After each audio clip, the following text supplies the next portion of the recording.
Good afternoon. It's a great joy to welcome you to this installation of the Dean's Innovative Leader Series. Before introducing today's honored guest, I'd like to just highlight two of the speakers that will round out this series for the fall semester. Ann Fudge will be with us on November 13th. Ann, as you probably know, is the former CEO of Young & Rubicam. And we also have the CEO of Roche, the Roche Group, who's going to be here November 19th. So please put those on your calendar. And without further ado, because we might be running slightly late even on Sloan time, let me say just a few words to introduce Tom Siebel. So Tom, as you know, is the CEO and chairman of C3 Energy. It's an energy efficiency company that does big data analytics and software. Tom also, as you know, was the founder and the CEO and the chairman of Siebel Systems, a company formed in 1993. A legendary software firm that grew to over 8,000 employees in 32 countries, over $2 billion in revenue, and those are probably all too small numbers. But anyway, big numbers. Merged with Oracle in 2006. Tom, unsurprisingly, has won most, maybe all, of the awards that a CEO can win for organizational performance and recognition and respect. What not everyone knows is Tom's leadership in philanthropy as well. Tom has also been recognized as one of the top 50, top 10, in fact, in some years, the top 3 philanthropists in the world. And when you look across a variety of activities, his leadership of the METH project, certainly here on the MIT campus, the Siebel Scholars Foundation, which has been so important in bringing together a group of about 900 now, leading young people from graduate schools of business and computer science and bioengineering. In fact, of that 900, I'm told that about 200 are MIT students and almost 100 are MIT Sloan students. And so, Tom, without further ado, thank you for taking the time to be with us and to talk a little bit about new business formation.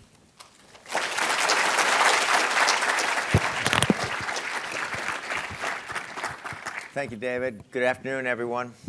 It's my great honor to be here. I'm going to talk a little bit about the process of new business formation and the ideation process, how these things get started. I'm going to talk a little bit less about how they develop after that. And the only thing that I can tell you is that it's harder than you think, okay? Now, in doing so, I'm going to talk a little bit about my background. I'm a computer scientist from the University of Illinois. I did my work in relational database theory, and in the early part of, well, I left there in 1983. And back then, relational databases were just an idea. People were looking at a paper that had been published out of IBM Labs, authored by a guy by the name of Ted Codd, and where he invented, the idea of applying the principles of set theory to data storage and retrieval. And before that, all these systems were kind of these complex pointer-based systems. And it turned out to be a pretty good idea. And so I was, and I remember I was in the, I studied history of science as an undergrad there and got an MBA. And one day I was in the bookstore at the University of Illinois Student Union, and I picked up an anthology published by the MIT Press. And it published in 1979, and it was while I was there in the business school, and it was called The Information Revolution, and it was an anthology of articles about what was going on in this area. And one of the articles was published by a sociologist from Harvard by the name of Daniel Bell, and in that paper, it was the last paper in this tome that was about thick, and This is, now we're in 1979, this is 1980. Let's put this into perspective. This is before the personal computer. Okay, there was a day like before the iPhone, if you can imagine. Okay, this is before the internet as you know of it. Okay, in this period of time, we're, to the extent that we're computing, okay, we're programming on, writing code on key punches machines using Hollerith cards, which you may or may not know what that is, what those are. Okay, and in Fortran on, cyber, controlled data, CDC, cyber computers. And he theorized that there was going to be a fundamental restructuring of the global economy on the order of the Industrial Revolution. And he came up with this concept of the PostIndustrial Society. Okay, and in this book, or in this work, this wasn't a book, he kind of, talked about pre-agrarian economies, and then agrarian economies, and then industrial economies, and the types of goods that were most precious. And he came up with this concept of the post-industrial society, where he suggested the most precious resource in an industrial society, the most precious resource being basically various forms of capital. In a pre-industrial society, the most precious resources would have been where the economy was primarily extractive in nature, and it would have been things that came out of the ground or that you could grow. And he suggested that we're entering an era where information and the timeliness and accuracy of information would become the most precious resource. And he basically predicted, the idea of the post-industrial society as we know it today, the whole information age. And he suggested these technologies would fundamentally change the way that we work, the way that we entertain ourselves, and the way that we communicate. And well, that was a life-changing event, stumbling upon this document, and then it encouraged me to finagle my way into the engineering school, for which I was completely unqualified, and I had no prerequisites. I used to have to read, I hadn't taken calculus, so I had to read the calculus book while I was taking the course, and I really hadn't taken physics, so I had to read the physics book while I was taking the courses, and somehow I managed to get through it. And studied relational database theory. And then I got a call from, back then we used to have mailboxes in the graduate school, and one day there was a message to call about the time I was getting ready to graduate. And I'd been interviewing with IBM and Sperry, because those were the big companies that were thinking about, Sperry was a company that used to be in Minneapolis. And they had a product called Mapper, which was a big deal in relational databases at the time. And one day there was a phone message to call a guy at Oracle Corporation. I'd never heard of Oracle, and nobody had. And so I went to interview with them out in California, and interviewed with Larry Ellison and Bob Miner. The company had, I think, 20 employees in the United States, 40 employees in the world, and these looked like pretty bright guys. So I decided to throw my hat in with them. And it turned out I worked there from 1983 until I worked there for 7 years. And it was a great learning experience. And I started out as basically in the field, helping people apply, show them how relational database technology could be applied to business problems.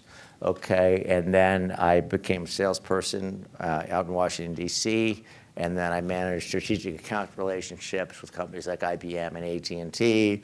And after that, I built the product line marketing organization to basically take the technology. It was entirely mini computer-based systems. These were VAX systems, okay? So then we went into mainframes, VM, MVS, down to Unix systems. Unix was an idea that was just kind of up and coming then, and then later PCs.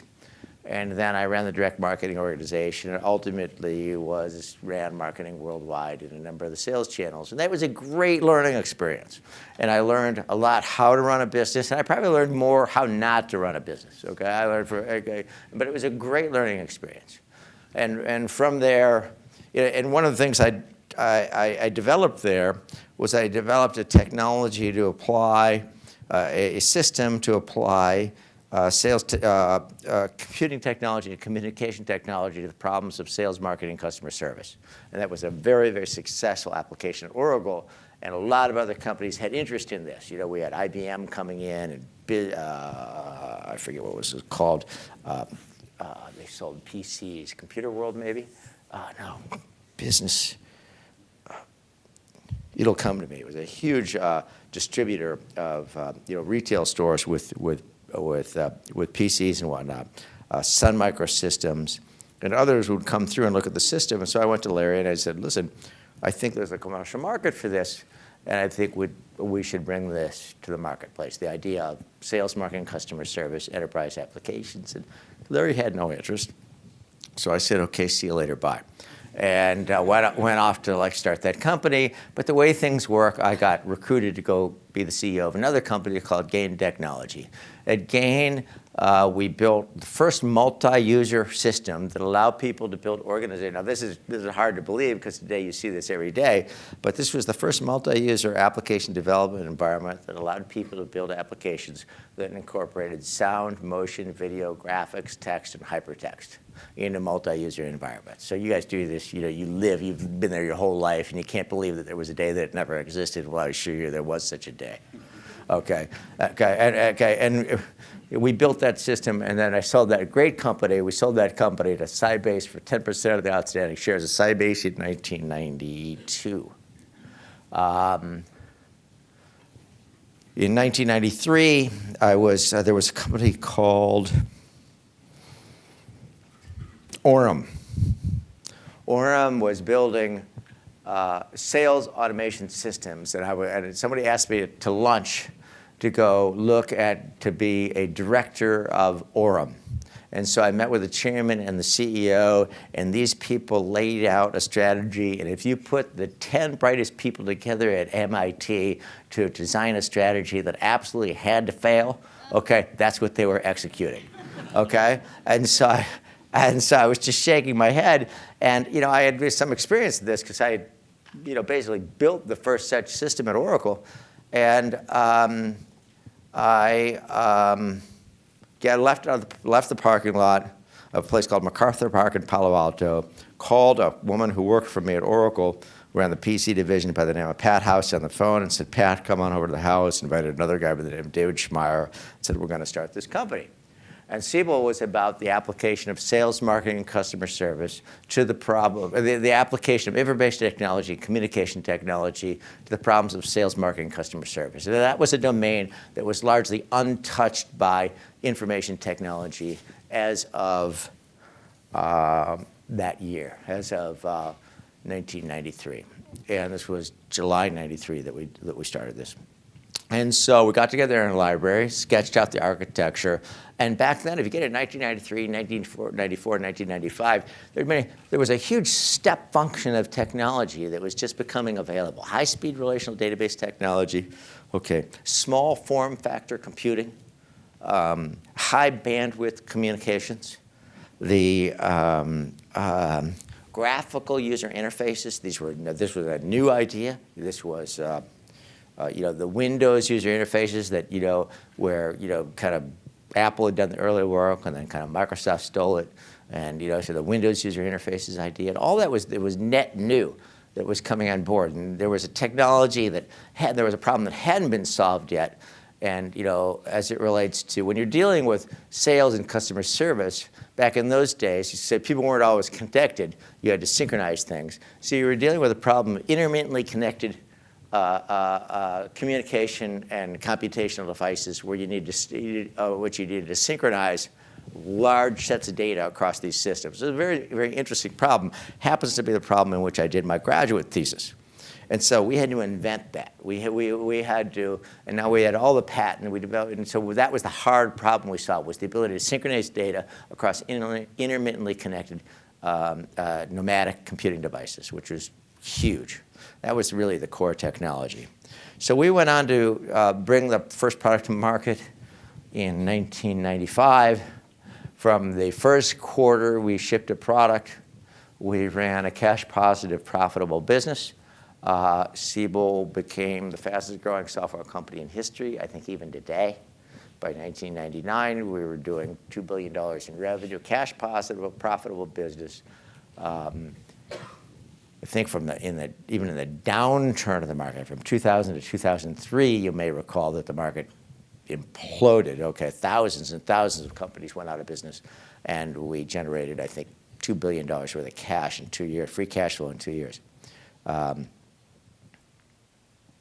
We doubled the company, more than doubled the company every year. It was exciting, and we deployed some of the largest computing systems, actually the information systems that have ever been deployed, even today.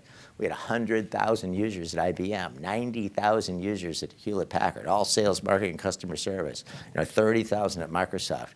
These were huge. These were like billion-dollar projects. The IBM project was a billion-dollar project. It was fun, and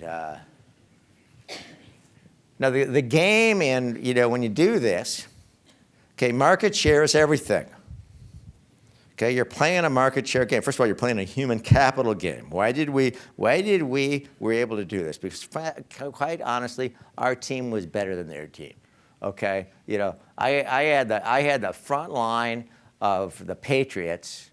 Okay, playing against people who were playing sandlot ball. Okay, it was not a fair fight, and you want to make sure it is unfair. Okay, okay, keep it unfair. Okay, and you're playing a market share game. The way that software markets develop outside of the operating system market. Okay, operating system markets are a little fluky in market share. The leader in operating systems, the market share will have 90% share. In 1980, IBM had 90% of the operating system market with MVS. Okay, today Microsoft has 90% of the operating system market. Outside of that market, okay, the leader is going to have 50% share. Number 2 will have 15% share. Number 3 will have 10% share, and then it'll fractionalize as these markets develop. Okay, why do you want to have 50% share? Because when the market turns and when you build your company, you need to build the company every day for when the music is going to stop. Because let me help you, the music stops. Okay? And when it stops, it gets really tough. Okay? Economies cycle. They do. Recessions are just natural facts. Okay, they're natural. Okay, and when the markets are expanding, everybody looks like they're successful. Everybody can raise capital. Everybody's buying Ferraris. Okay, and when the market turns, the market leader is the only one that can continue to generate cash flow. Okay, and cash is what makes the world go round in these deals. Profit is kind of nice to have. Okay, but you can't pay salaries with profit. Okay, you can't pay for rent with profit. With cash, you can't.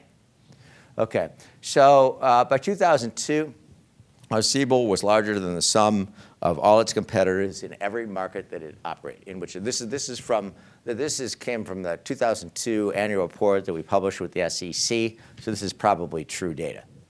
Okay, okay, okay. But in call center, field sales, field service, internet self-service. Okay, marketing analytics like Oracle Business Objects, that's Siebel, we built that. Customer order management, partner relationship, we're larger than the sum of all other competitors in the world combined. In every vertical, we were larger than the sum of all the other competitors in the world combined. Okay, this is the game. You're playing a market share game, you want 50% share. Think about that every minute. Okay, well, it's like Groundhog Day, okay? Okay, now I'm going to talk about the fourth effort. And by the way, the name of the game in growing this business was about, the market was huge, the demand was insatiable, and every day we had to think about in order to grow the business, we thought about what is the constraint on growth and how do we remove it? Okay, for example, our constraint on growth was our ability to install, configure, integrate. That involves a professional services organization. Normally, when you read your Startup 101 manual, you're going to just think how much money that we can make on the professional services side of this deal. The problem is you can only grow a professional services organization arithmetically. Okay, you don't want to grow things arithmetically. You want to grow them geometrically. Okay? And so the rate at which you grow the business is going to be at the rate at which you can hire and train people. It will become the constraint on growth. So we formed an alliance. Instead of building a professional services organization, we formed a relationship with Accenture, which at the time was about a $3 billion business, which was pretty big then. And they became our customer service installation arm around the world. So we were in a position as a relatively small company to install, configure, and integrate large-scale information technology projects any place on the planet. C3 Energy. How did this get started? Okay, this got started really out of Siebel Scholars. And are there Siebel Scholars in the room? I say, who's a Siebel Scholar in the room? I see a bunch of them over here. Okay, well, Siebel Scholars, there are 18 schools in the Siebel Scholars community. We started this in 2000. And the way Siebel Scholars works, and this is like in three domains: bioengineering, graduate schools of business, graduate schools of bioengineering, graduate schools of business, and graduate schools of computer science. So in business, it would be like, MIT, Sloan, Stanford. In bioengineering, it'd be like UCSD, Johns Hopkins, Stanford, MIT. In computer science, it would be like MIT, Carnegie Mellon, Illinois. And so we have 18 schools. Tsinghua, Princeton. I mean, they're not too shabby. And each year, the dean picks the top 5 students based upon academic merit, and each of those people gets a $30,000 scholarship, and then become part of the Siebel Scholars community, of which there are, I think, today 870. And we have conferences every year on very exciting topics: nuclear proliferation, U.S. criminal justice system, drugs. And for example, when we had a conference on nuclear proliferation at the University of Chicago, Jorg was there. That was our initial one. We brought in, for 3 days, we're meeting with Zbigniew Brzezinski, Al Haig, John Major, Bob Gates. I mean, the world's foremost authorities. Okay, talking about, stories that are so fascinating you can't believe. Well, we held a conference with Steve Chu and Bob Bergeno at UC Berkeley on climate in 2007. In 2008, we had a conference at Northwestern on water, and then in 2010 or 9, I forget, because I was hurt pretty badly in 2009, so I'm kind of out of the picture now for about 2 years. Another story. We had a conference on energy that I unfortunately wasn't able to attend at MIT. Thank you for hosting it. And as a result of that, there's lots of Siebel Scholars kind of activity, thinking about energy and climate and information technology, communication technology. And then I went out and spent time at, and this is again before I got hurt in 2006, 7, 8. A lot of time at Princeton and Illinois and Berkeley and Stanford, trying to learn about these things. And then in 2008, I invited about 50 people from around the world out to California. And we met during the spring, summer, and fall of 2008 to think about, where the confluence of information technology, communication technology, climate, geopolitics of energy, and to see, is there a confluence here? And some of these people would have been like Steve Ward, who was the CIO at IBM, and the CEO at Lenovo, Sean Coyne, the CIO at GE Power, and the CIO that lived then at Toyota, Ed Abbo, MIT grad, who ran all application software at Oracle. So he had 8,000 people running that stack. We had the energy team from McKinsey & Company, people from SAP, people from a lot of the founding team of Siebel Systems. And we met. There's a woman by the name of Pat House, who you remember that name because she was one of the founders of Siebel. And she was involved, and she tends to be highly organized. And the way that she will do, she organized people into work groups about the middle of the year to go think about, gee, what does the company of the future look like? What partner ecosystems? What's the future of human capital models? What's the future of financing models? Then we had a group think about kind of product strategy, revenue models, technology architectures. What does a global company look like? And these people went off in their teams. They went off into work groups, okay, and then came back in December with this idea of starting this company called C3 Energy. Okay, and C3 Energy was about basically applying, I talked about the step function of technology that we used when we built Siebel, okay, where we just stood on the shoulder of giants, okay? We took all this technology and applied it to an interesting problem. And you look at the time frame now, 2008, 2009, 2010, all of a sudden we're seeing a new step function of technology that had come available for commercial application. And these would be the sciences of big data, okay, cloud scale computing, heavy duty analytics, and then these, perhaps most importantly, these new social human computer interaction models that have been developing and I think are still nascent. I think we've realized, maybe 10% of the potential that we're going to realize there, but there's a lot happening. And so, gee, we thought we would, apply. So this is kind of where we had an initial concept. We broke into work groups. So this is ideation. Okay, this is a process. This process. We started thinking about this in 2006, 2007, 2008. 2008 with 50 experts around from the world. So sometimes it's not just two people in a dorm room. All right. Then the consensus was decided in December of 2008 to start this company. And then I sent out an email on Friday, raised $20 million by Sunday, and we were starting. Okay? And by the way, the email had no discussion of what the business terms were. And there was no negotiation. And that's C3 Energy. And so then I went around and recruited. The first thing I did was recruit a distinguished board.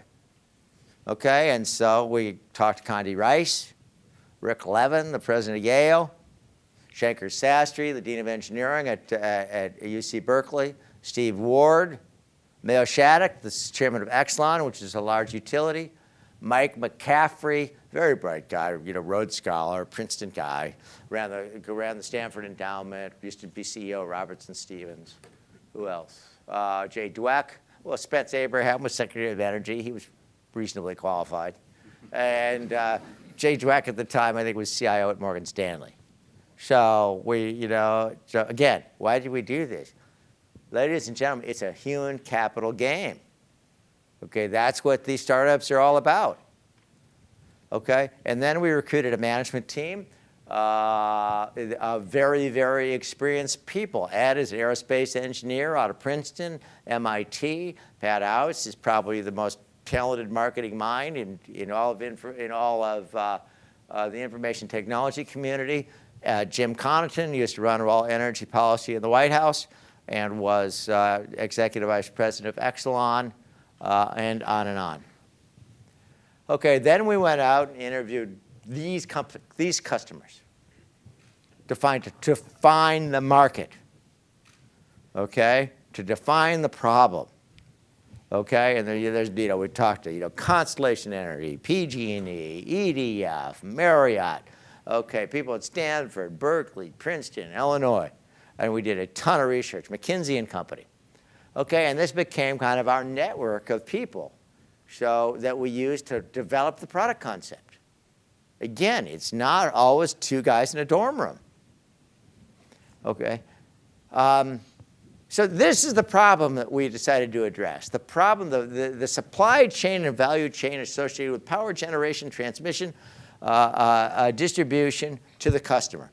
Okay, so what's going on here? At one end of this, you're boiling water, using something to boil water. Either uranium, coal, okay? Occasionally you're not boiling water, but most of you are boiling water, okay? You're boiling water, you're spinning a turbine, okay, you're transmitting the stuff at high voltage, you're distributing at low voltage, you have a metering infrastructure, and then, this is it. And this is today, delivers 22 billion gigawatts of energy around the world a year.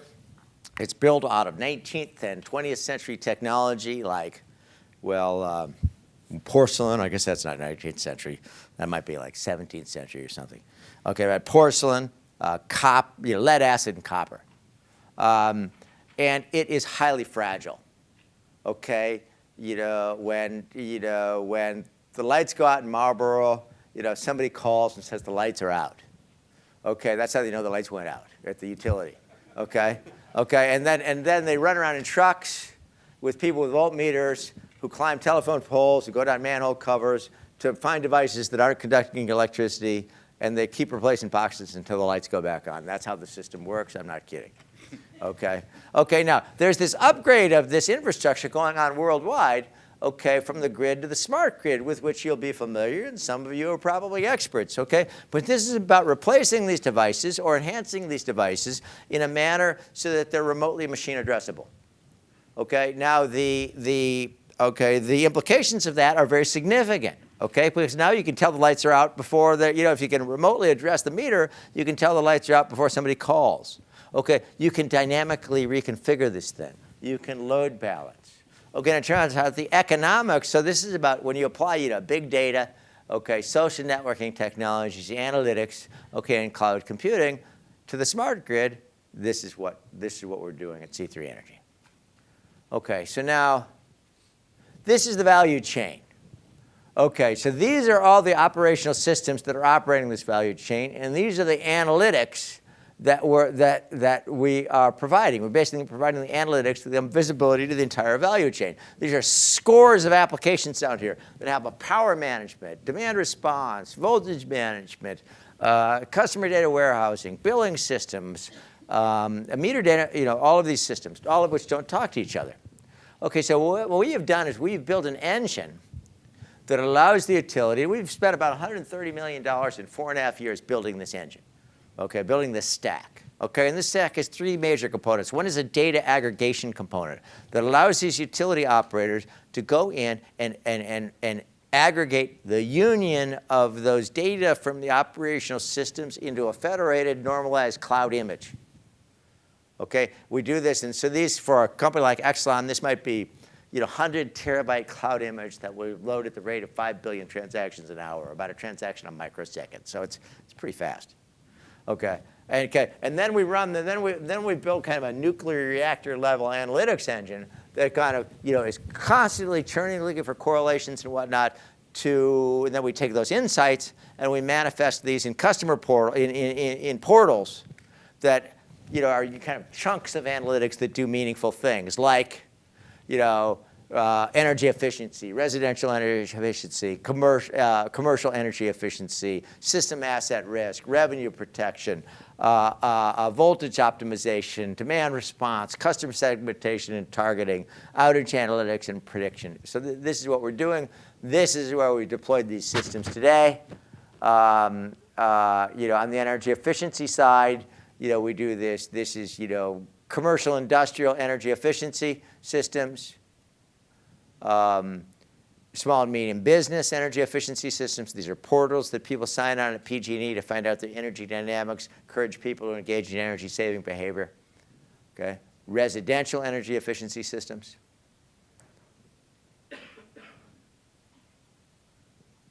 Encouraging people to engage in energy saving behavior. Mobile interfaces. This is everything. This is obviously, this, I didn't tell you, but this is where all kind of computing takes place in the future.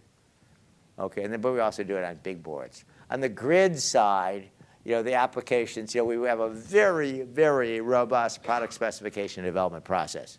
This was the team we put together to build our revenue protection application. Revenue protection is basically, that's a euphemism for identifying theft, unbilled energy, which is about 1% in the United States and 30% in southern Italy, but very, very substantial teams. And these applications look like revenue protection.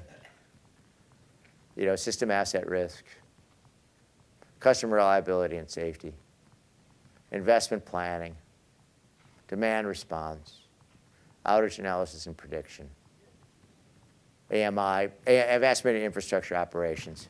The economic impact of these, the economic benefit of these applications is about $300 a meter a year. So if you're like a company like Enel in Italy that's got 30 million meters, I mean, it's significantly non-zero in terms of economic benefit, right? The economic benefit of these applications to Exelon, which Exelon has 8 million meters and 3 utilities, is $2.7 billion a year.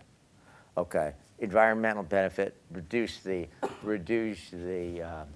greenhouse gas impact of the grid operations by 58%. The economic, environmental, and social implications are huge. It's a $1.5 billion market in 2013. It's growing at a 24% compound annual growth rate. Quick math, I don't need to, you're already ahead of me, so you know this is like about a $5 billion market in 2017. And the game that we're playing, what's the game that we're playing? Establish and maintain a market leadership position globally in every market segment, in every product segment, in any geographic segment, which implies 50% share. Okay? Last week, we concluded a transaction with a large utility that will be larger than the sum of all transactions done in history. So we basically have 50% share of the world next week. And so that's the game. It's hard work. Now, I want to talk about something. Who knows about Peter Thiel? Okay? Anybody considering that scholarship? Okay, thank God, because you would have failed the IQ test. Okay? I mean, you know this guy? I mean, you read about him in the Wall Street Journal. Peter Thiel is a founder of PayPal and Palantir, offering you, he'll give you a $100,000 scholarship to drop out of school and start a company. You got to be kidding me. I mean, why would you do that? To make $100 million? To make $1 billion? I mean, it's not worth it. I mean, if you think that's what life is about, I mean, folks, let me help you out. That's not what life is about.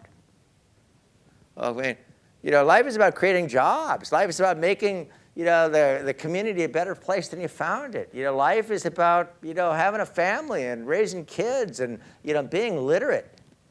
I mean, this is the craziest idea I've ever heard of.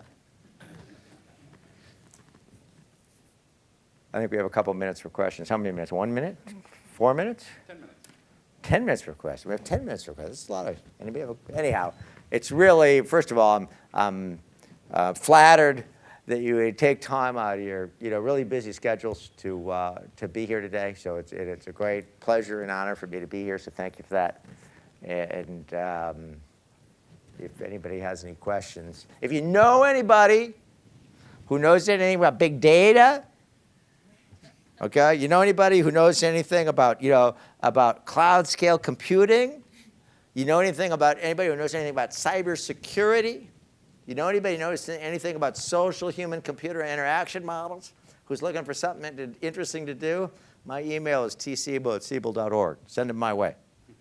Okay? Now, questions.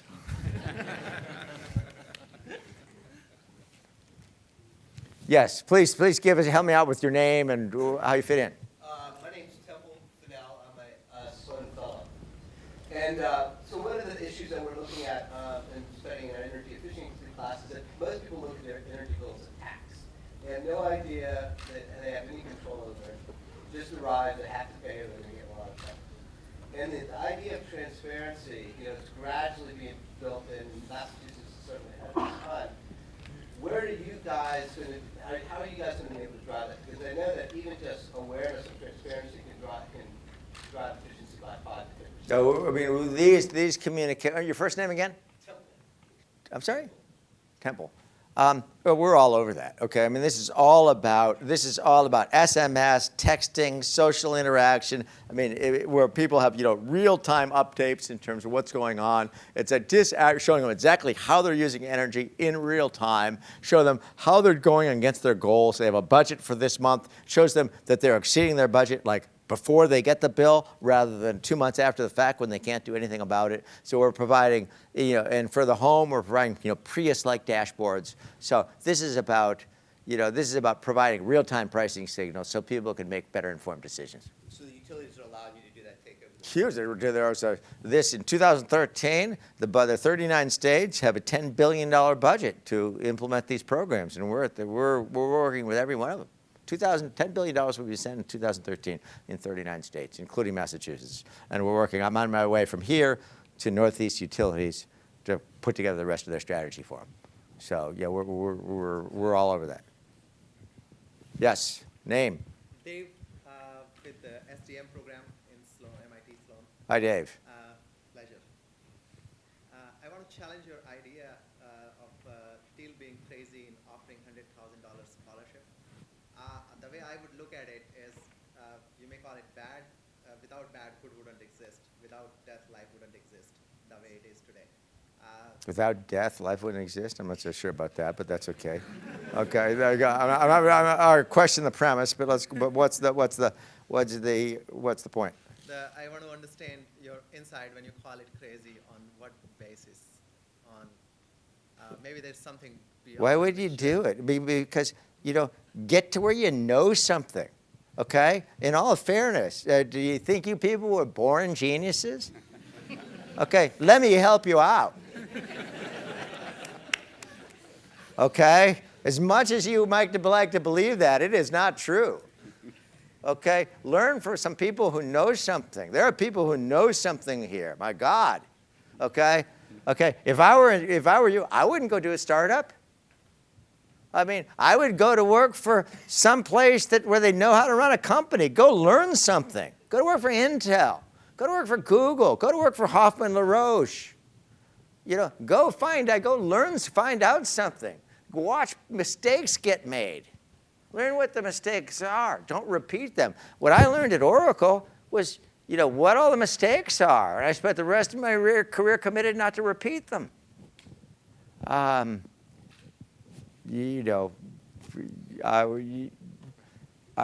think you want to be, if you want to be a educated, productive contribution, long-term contributor to the community, for God's sake, get an education.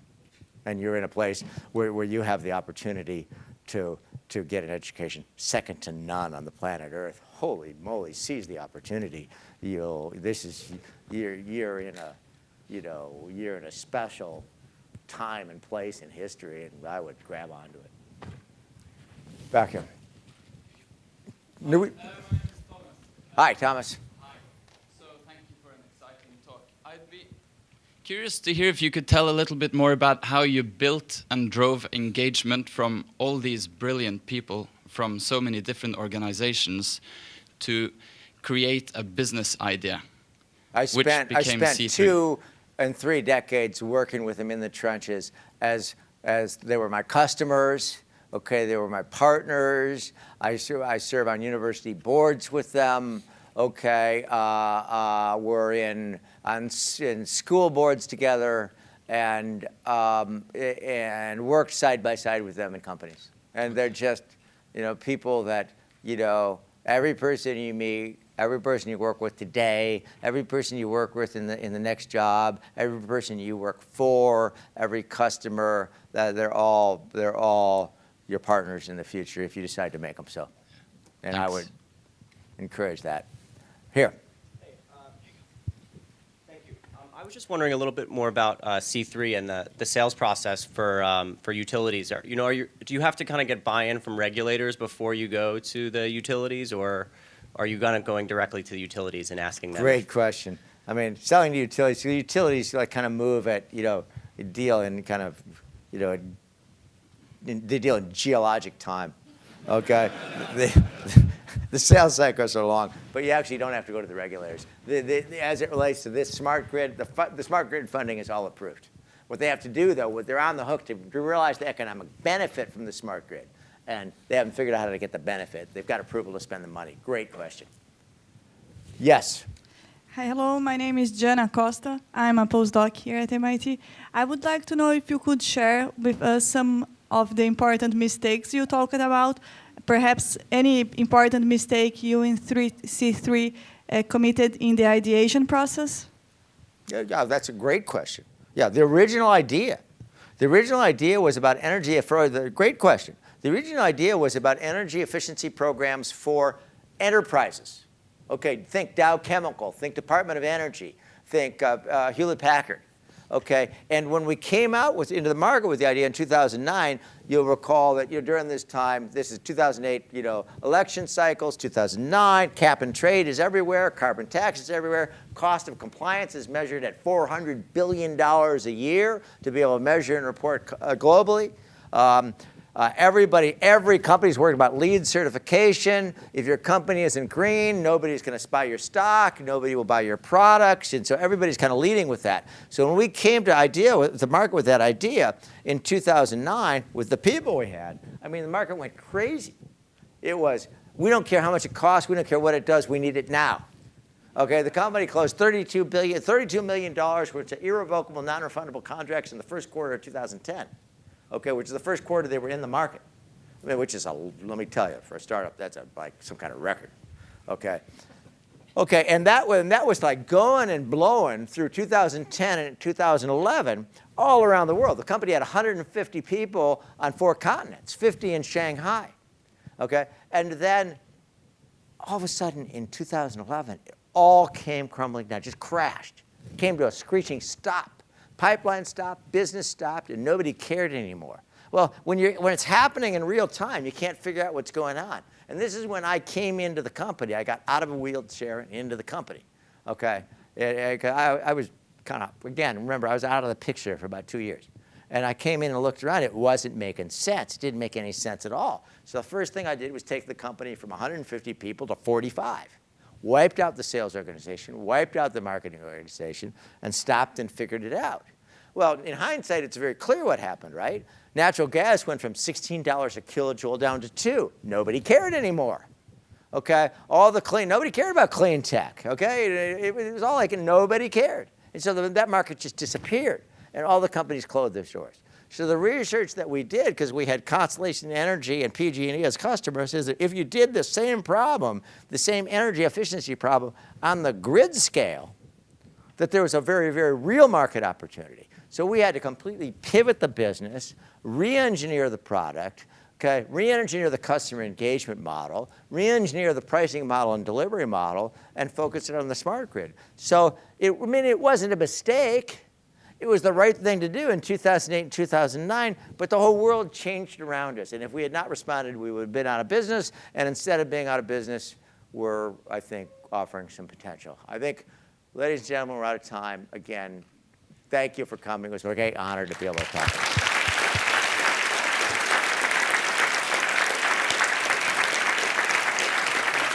Thank you so much.